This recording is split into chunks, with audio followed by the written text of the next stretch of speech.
আসসালামু আলাইকুম। আমাকে চেষ্টা করতে হবে, আর চেষ্টা করার পরেই তো উপরওয়ালা আমাকে দেবে। তো উপরওয়ালা আমাকে চায়নি যে এবার দিবে। কত সুন্দর মুরগি হয়েছিল এবার। আসলে হ্যাঁ, মূলত 7 থেকে 8 দিন গেলেই আমার মুরগিগুলো বিক্রি করার উপযুক্ত হতো। আসলে মূলত খামারে জলাবদ্ধতার কারণে খামারে পুরো 1 বিঘের মতো পানি ছিল এইখানে অবস্থায়, আর শেষের অবস্থায় প্রায় আমার হাঁটু পর্যন্ত পানি, মানে এখান থেকে পিছনের দিকে, মানে ওইদিকে একটু উচ্চতা কম, যার কারণে পানি ওই দিকটা বেড়ে গেছিল।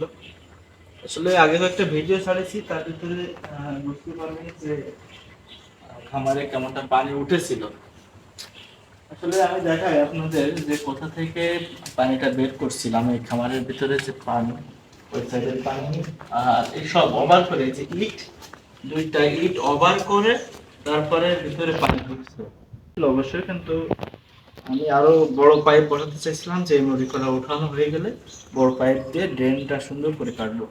কিন্তু তার ভাগ্যের কি নির্মম পরিহাস দেখেন, যে তার আগেই আমার খামারে মুরগি, মানে খামারে পানি উঠে মুরগিগুলো সব নষ্ট হয়ে গেল। আমাকে অল্প দামেই সেই মুরগিগুলো বিক্রি করে দেওয়া লাগলো। মানে এই যে খামারের যে পরিবেশটা ছিল তখন, আসলে খামারে আসলে মুরগি ওঠানোর কোনো পরিবেশ ছিল না। তো আসেন আমি দেখাই আপনাদের যে কোন সাইড। তো আমাকে এই সাইডের যে ইট 2টা, মানে এখান থেকে এতখানি কামার খুলে দেওয়া লাগছিল এই খামারের পানিটা আসলে বের করার জন্য। তো এখনো এই সাইডে অনেক জায়গায় ভিজা আছে, আর সেই লিটারগুলো এখনো রয়েছে। এই সাইডেরটা ভিজা ছিল, তার জন্য রাখছিলাম, মানে সবগুলো পরিষ্কার করে পারিনি।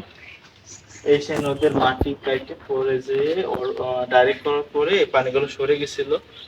মানে আসলে উপরওয়ালা না চাইলে সব কোনো কিছু সম্ভব না। কোম্পানি থেকে লোক আসছিল, আমি খুবই হতাশ ছিলাম। কোম্পানি থেকে লোক আসছিল, সে লোক এসে বলছিল যে তুমি আবার শুরু করো। এটা তো আসলে ভাগ্যের যে এরকম পরিহাসটা, সেটা আসলে কেউ তো বলতে পারে না। তুমি খামারটা পরিষ্কার করে রেডি করে ফেলাও, আমরা খুব দ্রুত আবার বাচ্চা দেব, আর টেনশন যাতে না করে। তো এমন এমন যদি আমি সাপোর্ট পাই, আমার নিজের কোম্পানির ম্যানেজার যদি এসে আমাকে এই ধরনের কথা বলে, তো আমাকে আসলে বসে থাকা বা মন খারাপ করে বসে থাকা তো আসলে আমার জন্য যায় না আর কি।